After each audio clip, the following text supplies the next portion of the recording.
Once, when returning from far Transylvania, through mountain forests, rocks, and Carpathian ridges, halting by a ford at the close of day, my companions had sent me ahead to look for passage. I let my horse graze, and out of the saddlebag took the Holy Scripture. The light was so gracious, murmur of streams so sweet, that reading Paul's epistles and seeing the first star, I was soon lulled into a profound sleep. A young man in ornate Greek raiment touched my arm, and I heard his voice. Your time, O mortals, hastens by like water. I have descended and known its abyss. It was I whom cruel Paul chastised in Corinth for having stolen my father's wife. And by his order I was to be excluded from the table at which we shared our meals. Since then I have not been in gatherings of the saints. And for many years I was led by the sinful love of a poor plaything given to temptation, and so we doomed ourselves to eternal ruin. But my Lord and my God, whom I knew not, tore me from the ashes with his lightning. In his eyes your truth count for nothing. His mercy saves all living flesh. Awake under huge starry sky, having received help unhoped for, absolved of care about our paltry life, I wiped my eyes wet with tears. No, I've never been to Transylvania. I've never brought messages from there to my church, but I could have. This is an exercise in style, the pluperfect tense of countries imperfective. But what I'm going to tell you now is not invented. The narrow street just opposite the university was called, in fact, Literary Lane. On the corner, a bookstore, but not books. Just sheaves of paper up to the very ceiling, unbound, tied with string, print and handwriting in Latin, Cyrillic script, in Hebrew letters. From 100, 300 years ago. Now it seems to me like quite a fortune. From this bookstore you could see a similar one facing it, and their owners were similar too. Faded beards, long black caftans, red eyelids. They hadn't changed since the day Napoleon passed through the town. Nothing has changed here. The privilege of stones? They always are, for that is the way they like it. Beyond the second store, you turn along a wall and pass a house where a poet, famous in our city, wrote a tablet about a princess named Gregory. Next, a wooden gate studded with nails as huge as fists. Under the vault, to the right, stairs smelling of oil paint where I live. Not that I myself chose Literary Lane. It just happened there was a room for rent.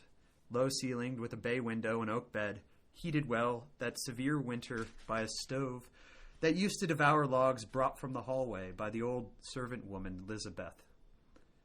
There is, it would seem, no reason, for I have departed to a land more distant, than one that can be reached by roads leading through woods and mountains, to bring that room back here. Yet I belong to those who believe in apokatastasis. That word promises reverse movement. Not the one that was set in katastasis and appears in Acts 3:21. It means restoration. So believed St. Gregory of Nyssa, Johannes Scotus Erigena, Ruysbroek, and William Blake. For me, therefore, everything has a double existence, both in time and when time shall be no more. I could keep going. Oh, man. I could keep going. That was a selection from Czesław Miłosz's poem entitled, what did I say it was entitled now? I forgot. From the Rising of the Sun. That was section 7, or part of section 7, called Bells in Winter. And so I've been reading Czesław Miłosz for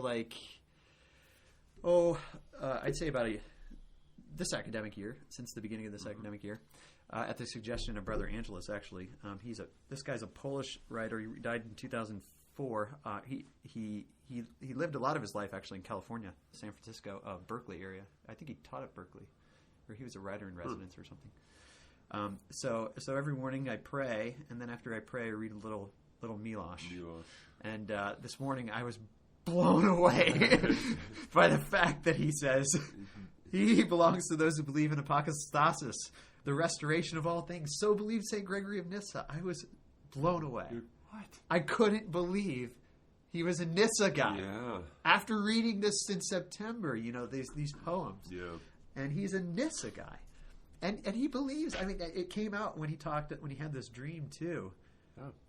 The guy from Paul's letter in Corinth comes to him in this dream, or not really his dream. He was faking it, but I'm still trying to understand what. Yeah. He's hard to understand in a lot of places, but I think he agrees a lot with sort of Nissan ideas. But how he said,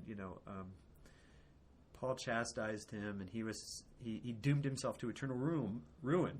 But my Lord and my God, whom I knew not, tore me from the ashes with his lightning. In his eyes your truths count for nothing. His mercy saves all living flesh. Obviously, Milosh was a universalist. But he was like ridiculous. Well, he's Polish, so of course he's Catholic. But he took his faith really seriously. If you keep reading in that section, he starts quoting the mass parts and talking about how he was the censor for the priest. And, but yeah, he's a Nissan. Bells in Winter. Bells in Winter is the section of the poem, which was I forgot again what it's called. From the rising of the sun. Yeah, that's it. To its setting. Yeah. So and he mentions Scotus Erigena, Yeah. who I knew as a guy I need to start reading, but probably other people like Meister Eckhart, of course Pseudo Dionysius, Maximus Confessor, all these people I'm going to start reading. Yeah. But anyway, that's great. So yeah, I figured we'd start with some something different today. Different music to the ears. Yeah, different music, exactly. Because I read that this morning, right when I read St. Gregory of Nyssa, I was like, okay, this has got to go in the podcast. Oh man! But I do highly recommend reading Milosh. I mean, there's other poems in here that I could read to you guys, but this is not a Milosh class yet. But you know what? Online education, you never know what's going to happen. Yeah, that's right. But we should probably get into Gregory here. Okay. So we ended with the foxes, right? We talked about foxes last time. Yeah, the little foxes. The little foxes, right? They're so cute. That pathetic little fox, right? You can knock them away with the walnut table leg. Get them out of here. Actually, your little fox, the cat seal, almost ate one of our chickens. Oh, really? I'll talk to you about this after. I hope you threw a table leg at her. No, she was more scared of the chicken than. Okay, good. Yeah. So they'll fight back. Yeah. Yeah, I don't think that cat is that tough of a character. Yeah, when you're used to eating food. When you're used to food in a bowl every morning. It's hard to fight like a. Thanks to Lucy and Leo. Chicken about the size of you. I'll have to hear that story. Yeah. But let's get into some Nyssa here. So we start with Love's Quest. Which I thought was really some good stuff here. I mean, it's really interesting as I read more of this. I'm seeing, of course, Nyssa is going to say this when he brings up this image. Of course, Nyssa is going to say this when he talks about this, right? I can see everything, and yet there's more too. It's not just repetition, and so this idea that he has in this section, of course, there's no limit to perfection, right? We all know that. But the imagery that he takes from the canticle, where she searches for him in the bed, right? Mm-hmm. She goes to lay down with him in the bed, right? The nuptial bed, right? Mm-hmm. Or maybe this isn't this section, but this is this section, 201, right? 201. She searches for him in the bed. I sought him in my bed at night. To learn of his substance is what Gregory says that means. His beginning and his end, and in what his essence consists. Sounds like? Eunomius. Yeah. Yeah. Sounds like she's a little Eunomian, the bride, right? Yeah. But she sought him in the bed, right, so that she could get to the heart of what he is, right? This is, again, there's this marriage imagery here, right? But I found him not. I called him by name. Right? She says that too, right? This is actually bottom of 201, going to 202. Yeah, 202. I called him, but he answered not. Right? And Gregory's like, of course he answered not, because you were calling him something that he's not named. Why? How do you know that? You don't know what she called. It doesn't matter, right? He is unnameable. He's beyond all names, right? And so he takes this section to be an explanation that you're not going to find him if you try to seek to grasp his substance, right? And so he uses this great line in here where he says, he asks this question, right? He says she asked this to the angels. Is it possible that my beloved can be comprehended? Have you seen him whom my soul loveth? Yeah. And their only answer to the question is silence. This is 202, right in the middle. Mm-hmm. And by their silence, they show that what she seeks is incomprehensible to them, right? Which actually, what was I just reading? There's a hymn. Crown him with many crowns. If you look up the verse, crown him the Lord of love, there's a whole section in there that talks about the angels bowing their heads because they cannot look at the majesty of God. Huh. They can't look at the precious mystery or something like that. I had two. There was an ambiguity. Okay. And so you can. I when I was reading this, I was wondering which of these two does it mean, or maybe it could be both. Have you? So it's right. The sentence where you read, "Have you seen him whom my soul loveth?" Their only answer to the question is silence.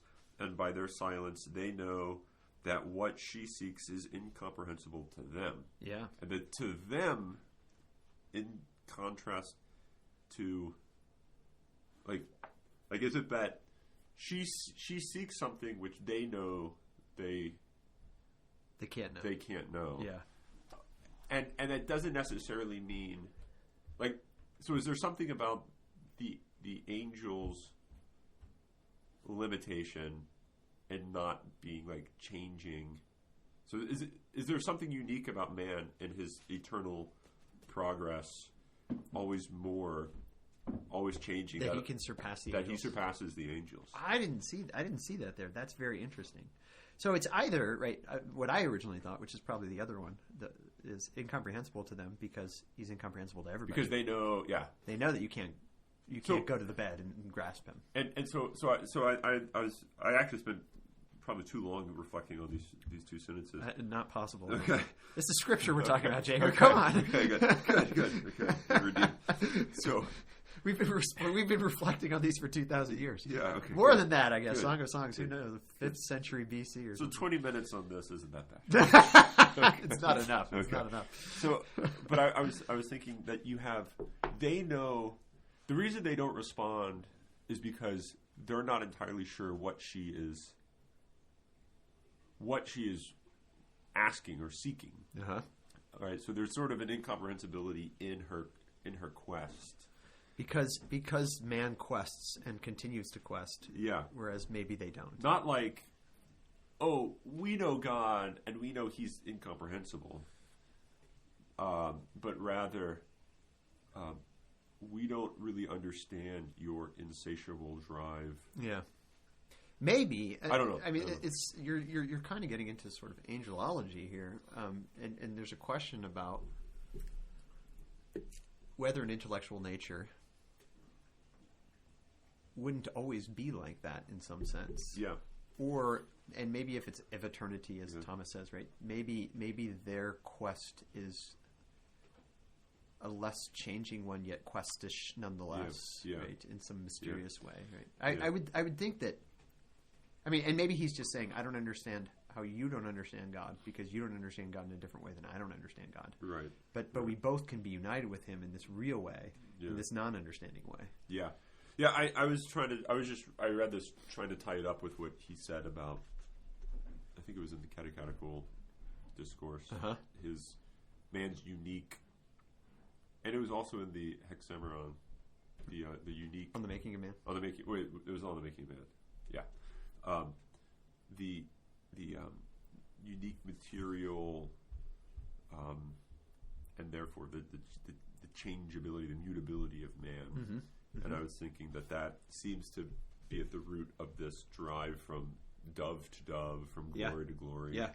And therefore, there's a way virtue to virtue. He says in another place. The way in which man pursues God is going to be by that very nature, mm-hmm. which seems to. And this was an assumption that I was making, or maybe thinking could be made that angels don't have that type of intensity of change. Or of Well, it actually could agree with Gregory's own theology, because if you remember, it's in the Catechetical Discourse where he says the reason that the devil tempted man was because of his envy, not of sort of, I don't know what I mean when I say traditional, not like what I heard when I started, really getting deeper into theology, that the envy of the devil was that of the fact that God would become man. Yeah. But rather, Gregory thinks it just has to do with human nature in general, like as a thing, right? Being this, being this kind of thing that can be material and change and move towards God. Yeah. Right. And so it could be that would actually fit his understanding of that. Yeah. But that the good angels are the ones that accept their lot of not being man, but being angels. And really, there's other theological grounds to say something like this, because we know the Queen of Angels is a human. Yeah. Right? Yeah. And that the King of the universe is human. Yeah. Yeah. Right. So there seems to I've always thought that the coronation of Mary is a revelation of something about human nature in contradistinction to angelic nature. Yeah. Whatever that means. Mm-hmm. But yeah, I don't know. I didn't think that at all. But I see what you're saying. I just thought that to them opened up a ambiguity. Yeah. But it could still mean that. But nonetheless, the question and the silence leads her on to move towards whether it's human or just intelligent form needs to go. Which and this is the great line that I was getting to, that after she had gone about the entire supermundane city by the operation of her mind, right? So she's running around in the streets looking for her love, and he takes this to be meaning like she's trying to think of what is God? Mm-hmm. After she goes around and in her mind and has not recognized her beloved, even among things spiritual and immaterial, right? The angels. Yeah. Then at last she gives up all she has found, for she realizes that what she seeks can be understood only in the very inability to comprehend his essence. That's really interesting. And that sounds very Nyssa, right? It's only by not seeing that you see. And that every intelligible attribute becomes merely a hindrance to those who seek to find him.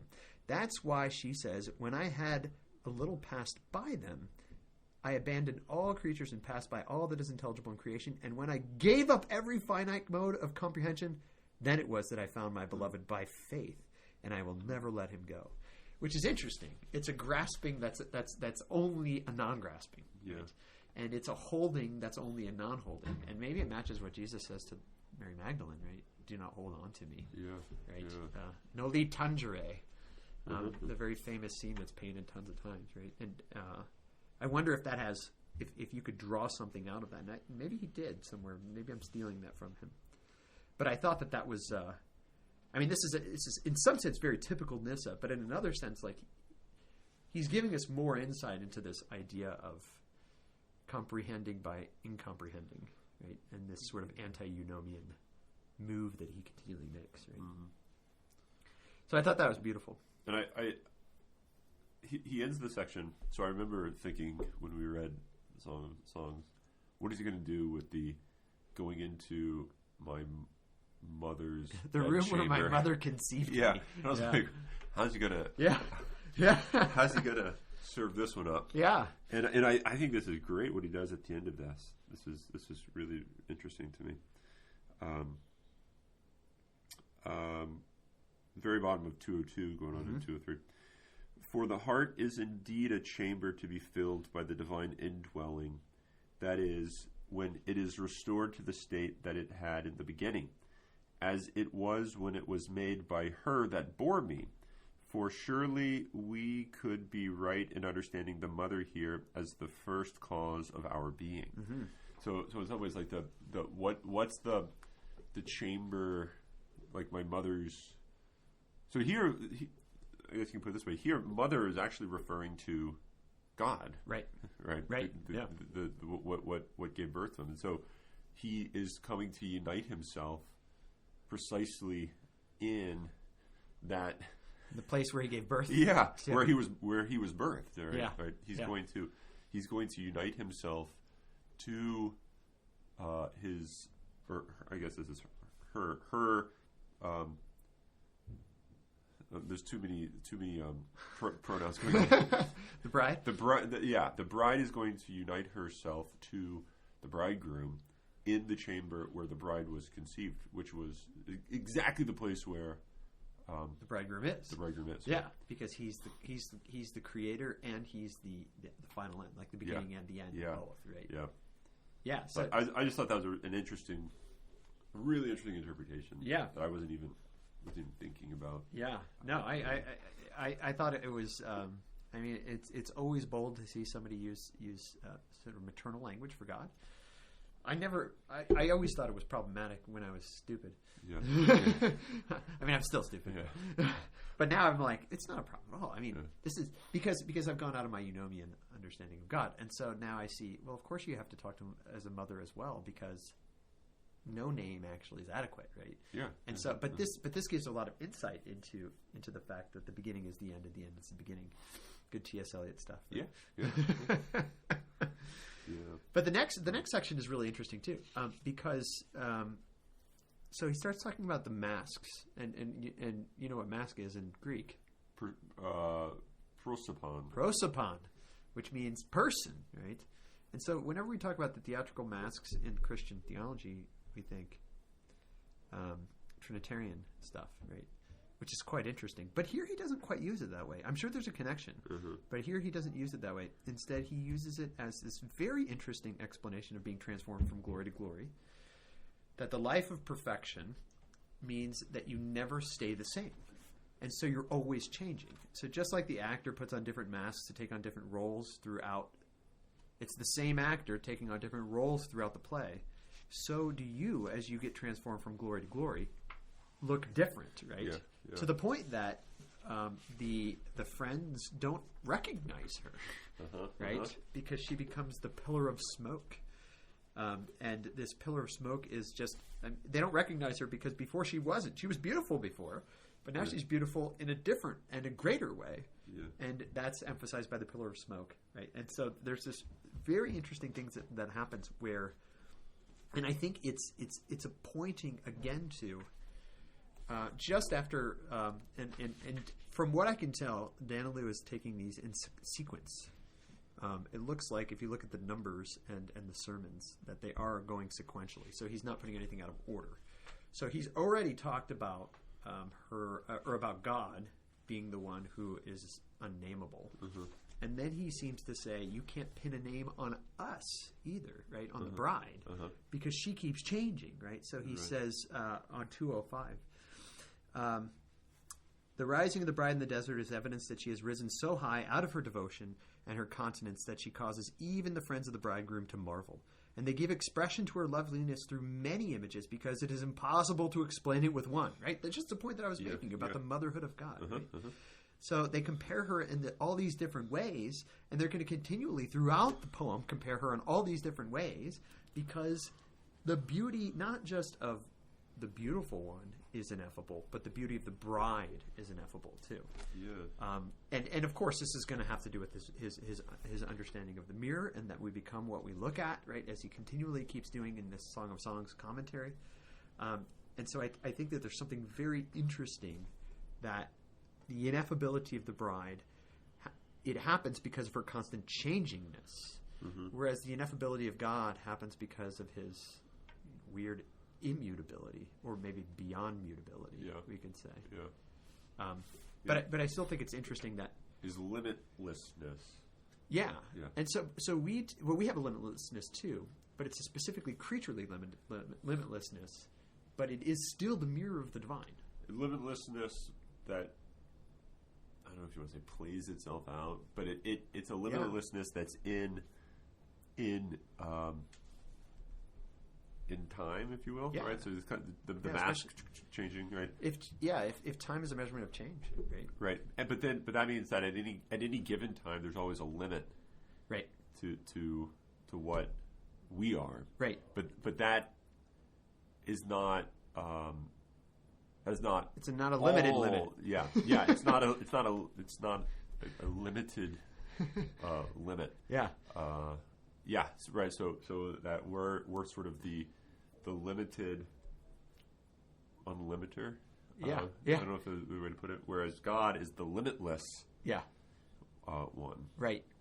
And that's why I think that Gregory continually goes back into this idea that once the bride gets somewhere, she has a forgetfulness of the stuff of the past. She strains ahead to the stuff forward because the point of human nature is to move to the next point, right? And to move to the next one, and the next rung, and to the next rung, and to the next rung, and it's this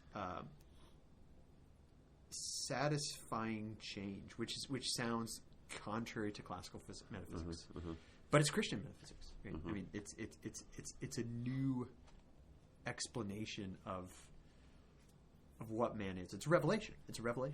Yeah, it's in this limitlessness that we take on the image of God. I mean, not take on, but we most perfectly show forth the image of God. He uses language. We become him, right? Yeah. So I think that there's something about our constant change that is divine, which is his point. Which sounds completely contrary, right? God is the changeless one, and our constant change is what is divine about us. And Gregory's like, yeah. What part of Jesus' message did you not get?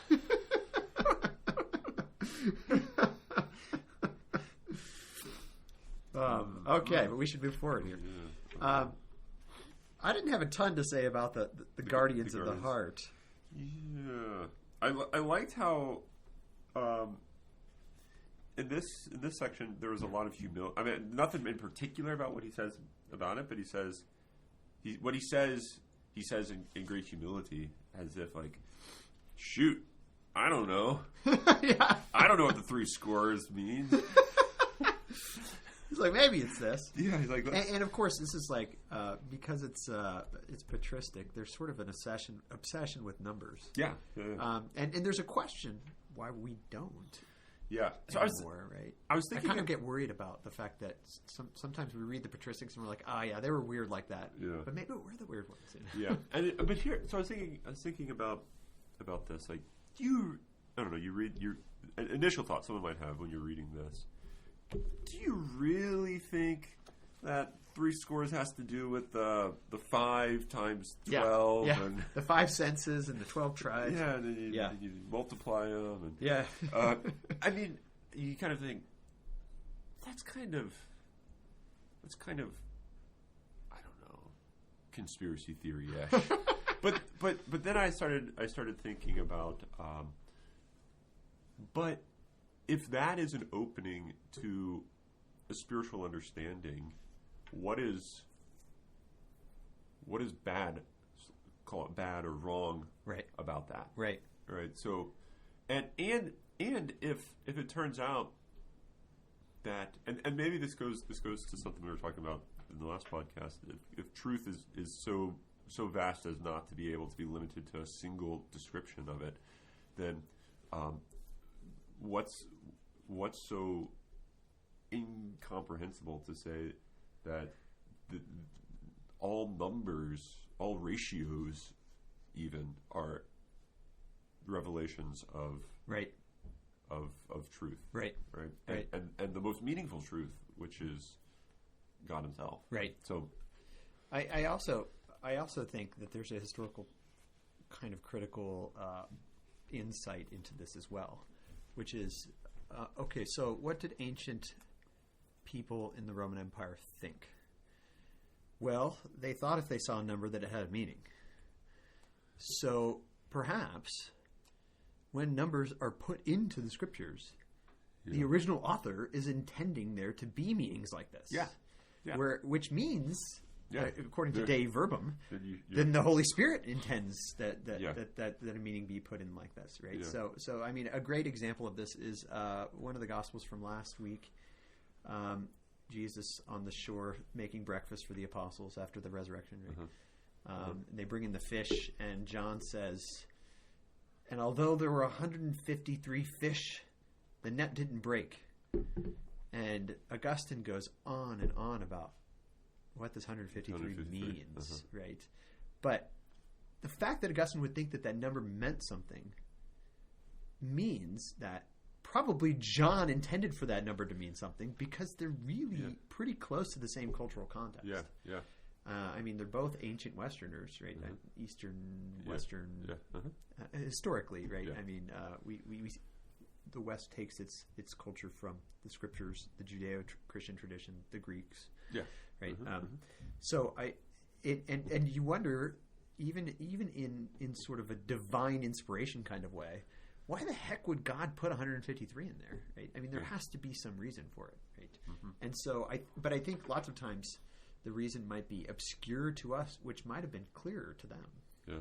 Right. And it's also, I mean, I don't want to derail this too much. I'll just make this comment. We can keep going. But it's interesting that we think, well, when you see numbers, that can't mean anything.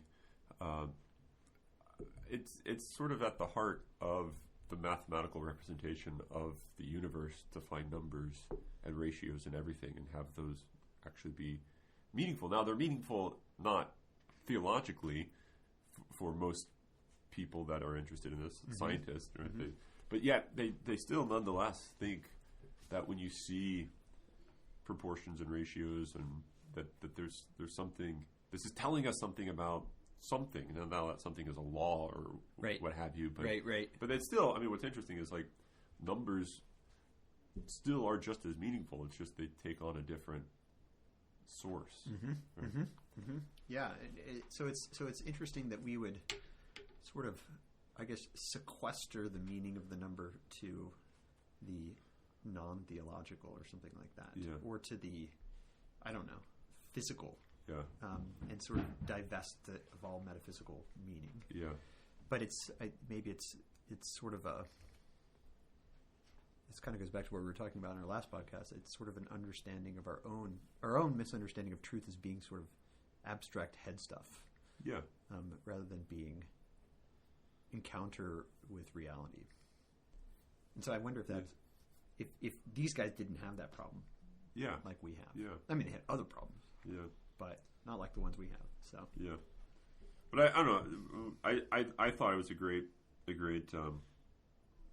just description of, here's a guy who's really confused by what this means, and he just is willing to take a stab at it. Yeah, saying there's probably better minds out there that can handle this. Yeah, but I don't want to. I just don't want to dismiss it, because I think it's telling us something about the way that they saw the world that we've lost, and perhaps lost to our detriment, right? And so I think this is important. I mean, because it's not just him who does this stuff. I mean, all throughout the patristic era, they're doing stuff like this, right? And even into the Middle Ages, they're doing stuff like this too. So, I mean, even the idea of the 6 ages of the earth, right, is a big thing for Augustine, for Bede, whose history of the English people is like matching that 6 ages of the world too. And but anyway, section 50, Doctrine of Infinite Growth.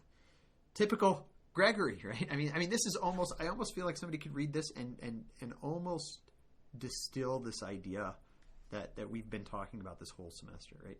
You got Philippians 3:13 right in the middle of that section, right at the beginning of that section, right? He says Paul does not limit his desire; he never ceases his ascent, right? And he talks about how we move from strength to strength here, right? That's actually, I mean, the Latin is virtus, right? But this is in Greek. What's the Greek for strength? Do you remember? No. something similar, probably. But he says specifically, right, that the psalmist says that thou art the Most High. This is David, right? David, who is so gloriously elevated, and yet at the bottom of that page, near the bottom of that page, right? Thou indeed art the Most High, abiding forever, and canst never seem smaller to those who approach thee. For thou art always to the same degree higher and loftier than the faculties of those who are rising. And yet we still think it's arising, right? It's a rising to the infinite. So he's always going to be infinitely higher, and yet at the same time, I mean, higher is maybe not a good word because it sounds like there's a distance between you, which he's not going to say. Right? There's intimacy, right. But instead, it's there's always more. There's always more, right? And he specifically says, right, the eye does not see it completely as it is, but only insofar as it can receive it, and yet even then, it hasn't entered the heart of man. Even for the people who could see it, they don't know. They don't know it completely, right? And so his point that he gets into here on page 213, I like how he puts it here. He says, starting at the bottom of 212, thus, though the new grace we may obtain is greater than what we had before, it does not put a limit on our final goal. Rather, for those who are rising in perfection, the limit of the good that is attained becomes the beginning of the discovery of higher goods. So every goal attained becomes a new beginning towards another goal, which is going to be attained and then be a beginning, right? So everything's a beginning, right? And we kind of talked about this last time, right? Yeah. But there's this idea that whenever you move further, you're always rising again. Yeah. You're always waking up again, right? And you wondered, I mean, this happens to me in my own life, right? I wondered, how did I care about that stuff before? When now all I care about is this stuff, which is beyond that, right? And it seemed like that was like baby stuff. Yeah. And now I'm going for the real stuff. But I'm sure once I get the real stuff, I'm going to say, why do I care about that so much? This is baby stuff. Like what really matters is what's beyond that, right? And so this is what education is, I think, in some sense. And of course, if truth is moving into truth, and then all of this kind of points back to this idea of this perpetual rising. And rising into God, right? Because God is true. Yeah. I'm monologuing a lot here. No, I think. I don't. What do you think about this? I mean, this relates to what you were just saying, and maybe what Nyssa would say about this as well. That we don't want to think. All that simple stuff that I thought a long time ago and that I was so wrong about, that was so stupid. Yeah. Now I'm much better, even though I kind of recognize I'm probably not fully getting it, what have you. I'm still open to moving forward. But before, stupid. Look at all those stupid people thinking all this stupid stuff. Yeah. They're so simple-minded. Yeah.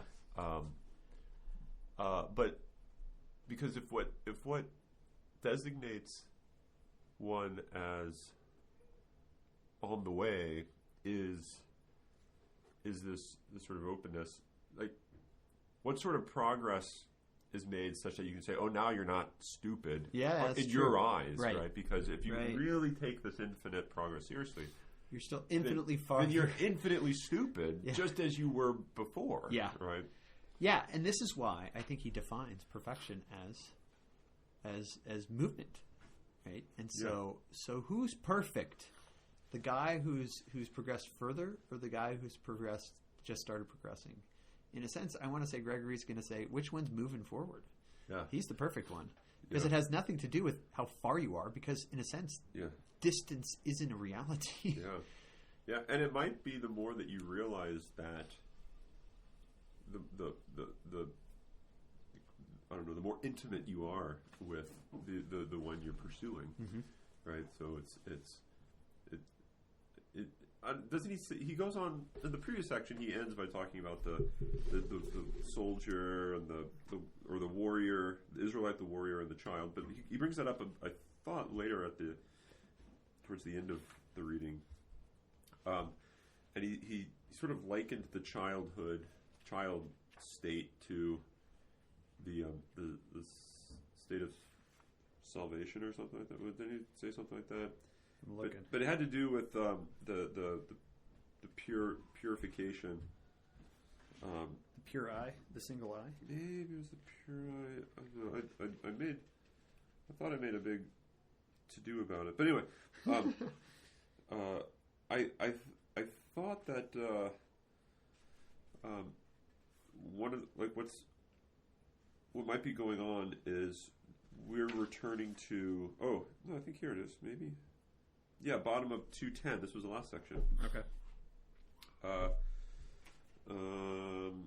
The bed also represents, this is bottom of 210, the bed also represents the rest and happiness of the elect. We learned this from what the Lord says to the man who knocks importunely at the door at night. The door is now shut, and my children are with me in bed. And he's like, what's going on?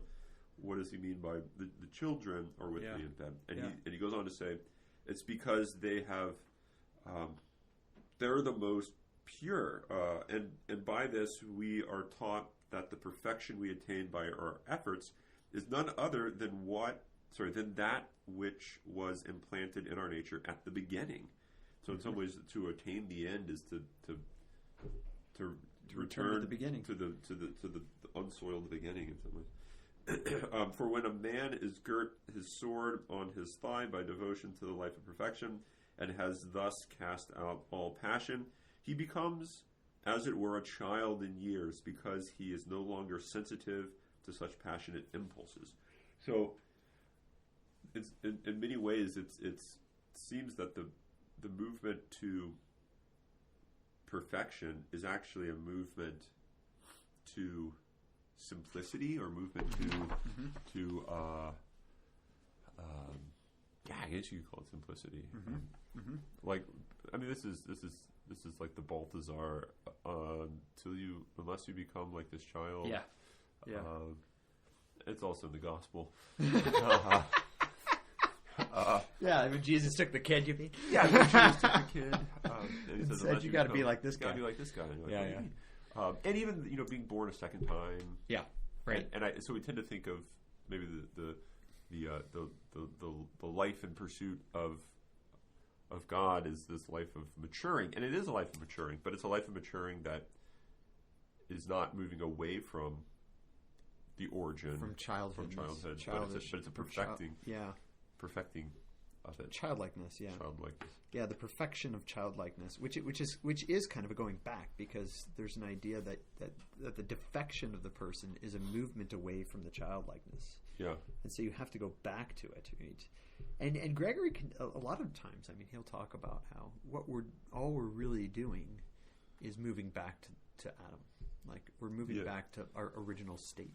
Yeah, and it's partly probably due to that the child is the most open to pursuit, to knowing, to desiring things, and the child has this openness to not knowing what it's seeking, but still seeking. Right. And having this sort of, as he's been talking about with the bride, right? This desire to move into this reality, which is, I always bring up Montessori, but it's really her understanding of childhood and education. Yeah. And she had a degree in philosophy too, but she specifically said it's the child's openness to wonder that is the root of education. It's not like we have to. It was very against the information type of understanding that Schindler was talking about, where there's this idea that we have to download bits of information into them. Instead, there's this reality that they see before them that they want to enter into, and that all we are there to do is to be a guide between them and reality, and them and therefore them and God. Is what she says.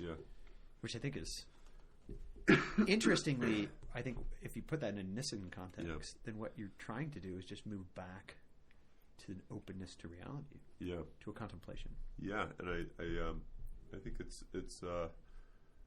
why certain people seem. I don't know a good way. They seem childlike in their interest in certain things, meaning like there's this sort of like kids really like school until they actually have to like go to school. School ruins school. School ruins school. And school ruins education. It right. does. And so I mean most people probably know what I mean by that, because you probably experienced something similar. But it's only when you return to that earlier state of like, I actually found it interesting to learn about ants. Right. I really wanted to learn about ants, and so and when you find yourself returning to that mentality, that the disposition, you kind of I don't find yourself being more educated, more right. Well, and if mature as a knower, right? If that is the point of human nature, then not only is sort of this forced bit learning a destruction of education, but it's a destruction of man. And I think that's the most dreadful thing of all. Because if you don't have that excitement and this sort of like wanting to move into reality, then you will never be perfect, right? I mean, that's Gregory's point in many ways, right? In fact, this section on "Come from Libanus," 51, he talks about the goodness of thirst, which is going right to the sort of the heart of that, as he says at the bottom of 213. Christ puts if any man thirst, let him come to me and drink. Here he puts no limit on our thirst, nor on our movement towards him, nor on the satisfaction of our thirst. But he has created our tendency to thirst, to drink, and to move towards him by a command that is constant and perpetual. And so he says, we taste the sweetness of the Lord, and it becomes a kind of invitation to further enjoyment. Man, this sounds like Schindler's language, right? Yeah. And thus, the one who is rising towards God constantly experiences this continual enticement towards further progress. So whenever you gain, you're going to be enticed more. Like, that's the thing. You're not going to, it doesn't end. You're never satisfied. Yeah. And yet the insatiability of it is satisfaction in some combination of opposites, right? Which is why you perpetually rise. Mm-hmm. Which actually gets us, I mean, in the section after that, on the Lion's Den, how he talks about this.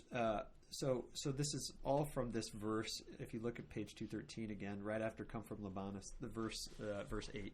"Come from Libanus, my spouse. Come from Libanus. Come, thou shalt pass and come from the beginning of faith, from the top of Senir and Hermon, from the dens of the lions and the mountains of the leopards." And so his whole explanation of this is, he says, when he gets to he talks about the two mountains, and he says that's actually the source waters of the Jordan. So the beginning of faith is baptism. Yeah. And I was like, wow, I didn't know that. Yeah. But then he says, why does he bring up the lions and the leopards? Mm-hmm. It's because he's intensifying the bride's present joy, top of 216, by introducing the unpleasant things that are now past. Yeah. A time of peace is much more enjoyable after the war is past and can be made pleasant by stories of past sufferings. The body takes much more pleasure in the blessing of good health when nature has been restored after a painful bout with sickness. So he says he's not only showing his bride his own beauty, but also reminding her of the terrifying beasts that she's already conquered. Yeah, right? Yeah.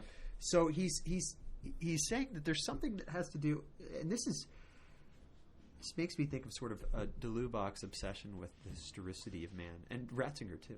That man is a historical reality, and that's just what he is. Mm-hmm. So that it's not just, I'm going to make you feel better about the good that you have now by reminding you of the past, but that, in a sense, your joy is constituted by the conquering of the lions. Like, it's not just so. I don't know if this is true, but it sounds like it to me. It's not that you can't, like, here's the great question that all of us have. Why did God put us in this world with suffering and pain and death when he could have just made us in heaven, right? That's kind of like one of these like really hard to answer theological questions. Yeah. You're just like, but it depends on sort of your metaphysical understanding of man. I wonder if Gregory's metaphysics here is, you just wouldn't, like, heaven wouldn't be, it's a nonsensical question to ask. Yeah. Because you can't be human and be joyful without having conquered the beast. Yeah. It's just what it means to be human.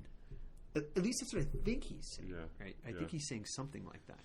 Yeah, and so that it's not like this joy is a separate reality from your life, right? And this is the constant like worry that I have now. Yeah. Because I think we do this, right? We separate the sacred and the secular and blah blah blah. So if you separate the joy from the sin, then you don't understand the joy. I think that's what Gregory's saying. Yeah, and I think you can put it in theological terms. Okay. Let me tell you. Sacred terms? Sacred terms. But if Christ, the incarnate, is a revelation of God, then in some ways the crucifixion, the cross, is something that isn't separated from like the perfection of love, and in many ways even the perfection of being, right? So so you have this interesting question. When you look at the cross, do you see the worst thing or the best thing? And I think what you get is you get the conjunction, the perfect union of there's a revelation that they're actually not mutually exclusive. Yeah, the best thing has brought the worst thing to actually the highest, and not that it's made it good to do evil things, right? But it has taken like the pure separation, pure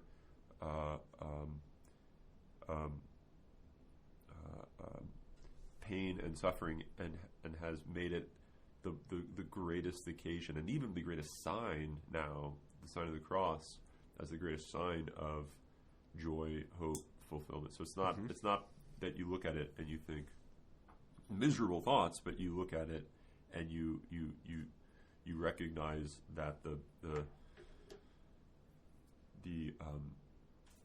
pain and suffering is not separate from the love, and ultimately the paradoxically the joy of self-sacrifice. Yeah, but it's not. Yeah, as long as we understand, it's not a mere sign where I look at the cross and I think, "Oh, it reminds me of the joy that I'll have in heaven." Thank God Jesus did that horrible thing. Yeah, because then I don't think it actually would really be a sign. Right. And I think so here's another line that backs you up. Gregory talking about Libanus, which Danielu says in the footnote. Yeah, I like this. Libanos is actually incense in Greek, right? And so he said there's sort of a Greek like play on words going on here. But he says here, right? Come from Libanus, my spouse, in the middle of 2:14. By this he means, you did well in following me up to now, and you have come with me to the mount of incense. That's Libanos, right? You were buried with me in baptism unto death, but you rose again and ascended in communion to my divinity. This is what is meant by the word Libanos. So there's this idea that incense, and he says this earlier, right? Yeah. With the frankincense and myrrh. Incense is a sign of deification.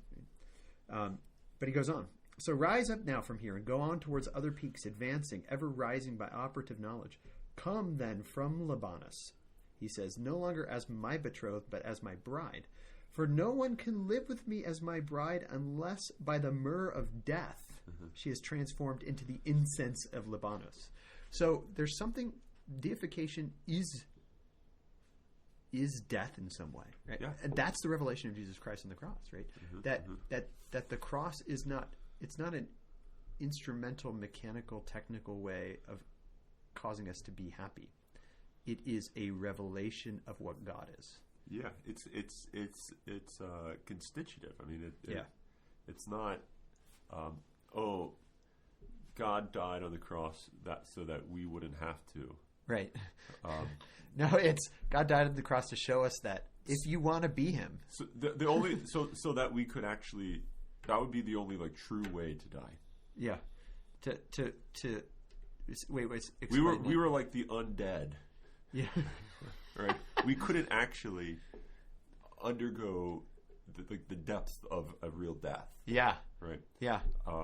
And I think so. In some ways, like you have it's like a Tolkien. I'm going back to that. It's like the Ghost Warriors. Yeah, the Ghost Warriors. Yeah. Right? They wanted actual death. Yeah. Right? They couldn't have it. Yeah.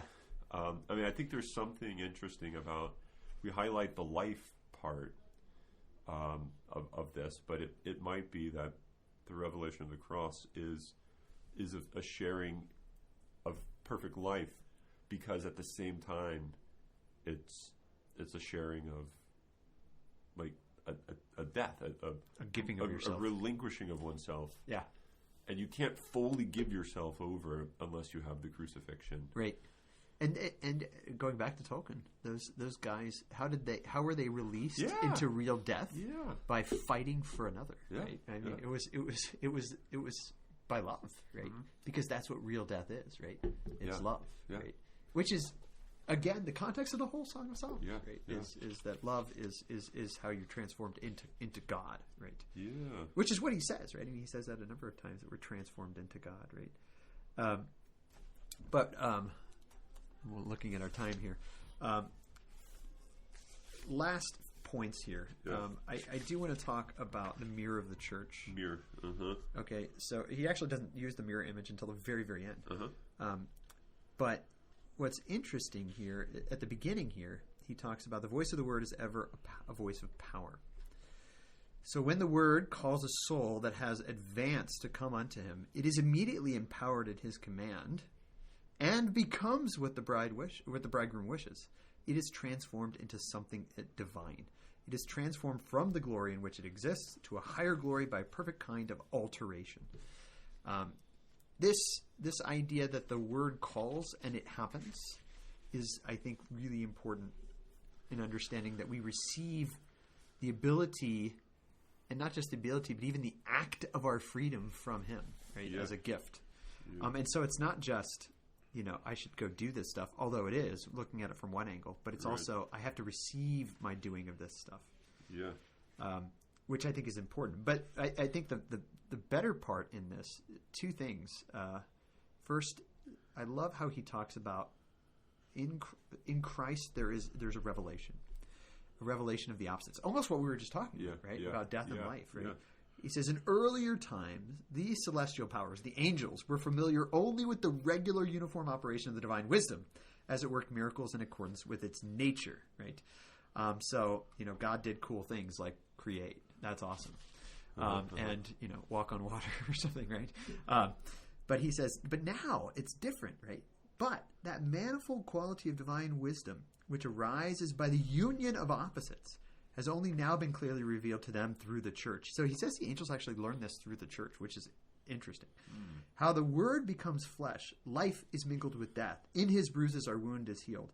The infirmity of the cross brings down the power of the adversary. The invisible is revealed in the flesh. The captives are ransomed. He himself is both purchaser and price.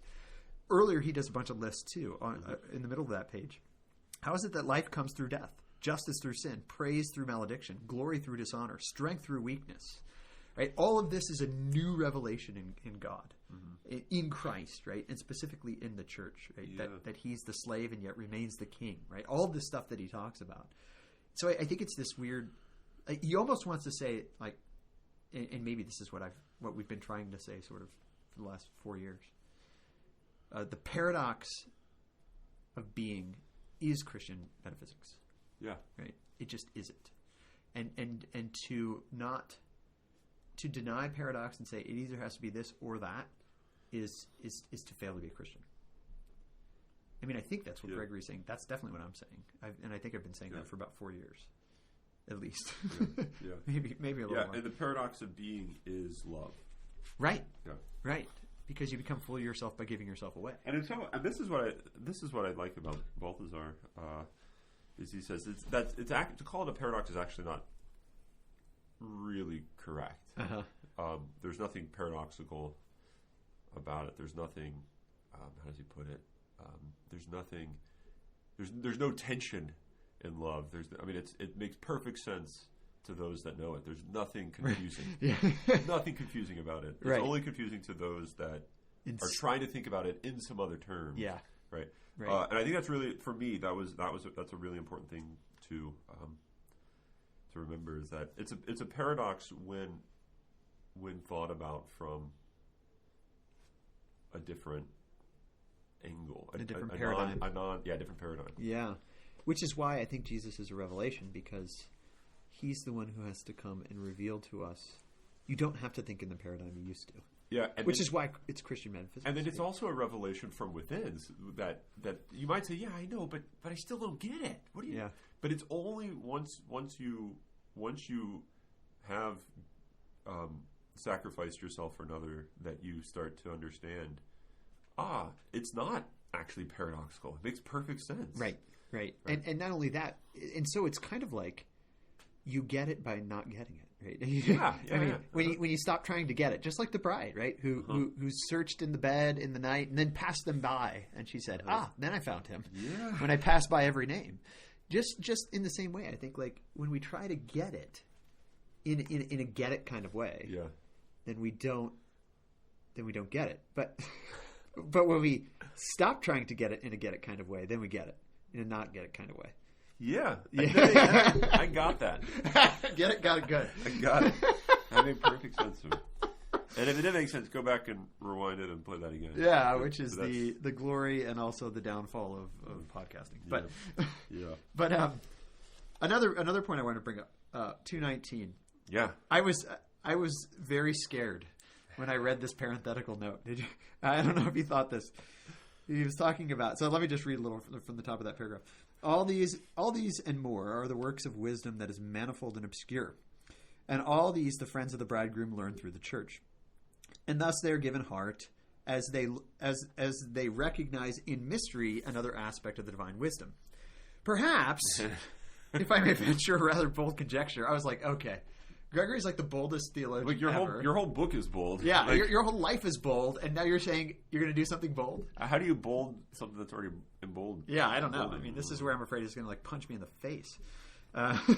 Perhaps, if I may venture something rather a bold conjecture, in seeing the beauty of the bridegroom in the bride, they are really admiring the invisible and incomprehensible as it is in all creatures.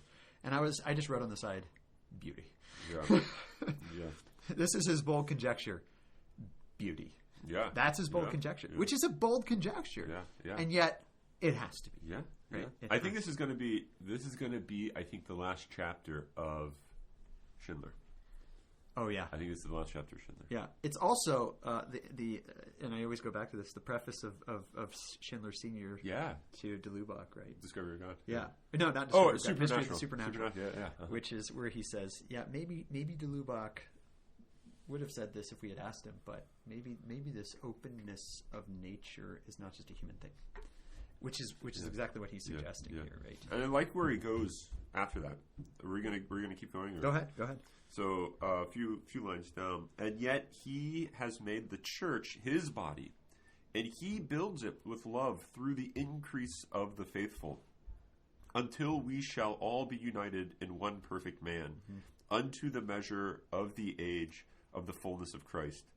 If then the church is Christ's body, Christ is the head of the body, forming the countenance of the church with his own features. Perhaps it is this that the friends of the bridegroom saw when they were given heart.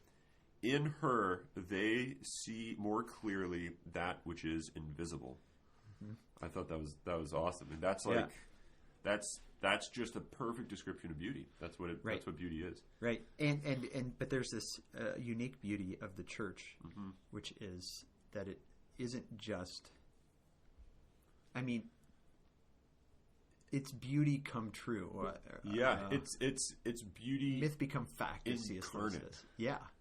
So even though we recognize that everything is beautiful, there's something about being the beautiful one that makes you not just beautiful, but capital B beauty. The medium is the message.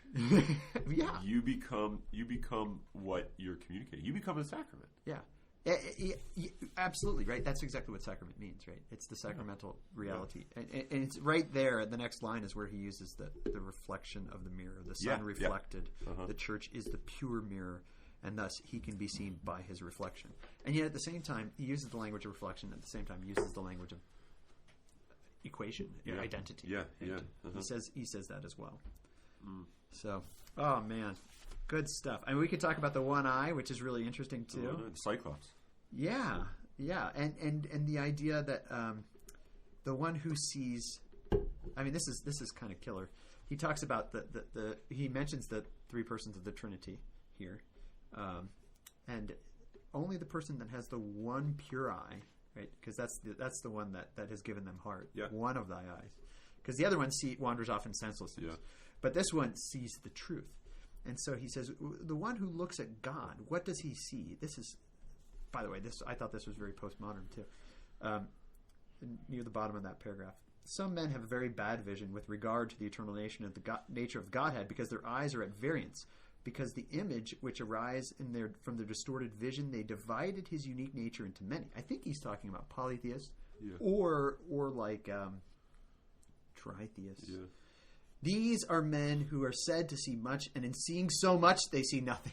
Yeah, or eunomius. I mean, I think it's kind of like he probably has Trinitarian and Christological. Oh, absolutely, right? They go hand in hand. They see many. Yeah. So the more you see, the less you see, because if you see more, you don't see the one, because there is only one, right? And he goes on, and even some who look upon God soon wander off in material image of their imagination. Oh, this is like Nietzsche. Mm-hmm. They are unworthy of the angels' praise, since they waste their time in fantasies about the non-existent. So if you believe this is really eunomius, I think. If you believe you see God, then guess what? You don't. Yeah. Right? You're worried about, you're worshiping something that doesn't exist. Yeah. So the multi-eyed one is the bad one. Right, the one who has many eyes, the one who can see a lot. It's only the one who's single-sighted that's clear. It's very Platonic. You have to become like that which you know, in order to know it. Mm-hmm. Mm-hmm. Yeah, and so you have to be one. You have to have one eye to know the one thing. The one. Yeah. And it's by looking at the one that you become one, right? And because that's what Gregory says over and over again, right? Yeah. And the necklace is the yoke of Christ. That's just beautiful too. But we'll move on. Oh, that is great. But I think as you guys move on to your days, or maybe end your days, you should do what Gregory would. Don't be eunomian and try to find things out, but let the mystery be.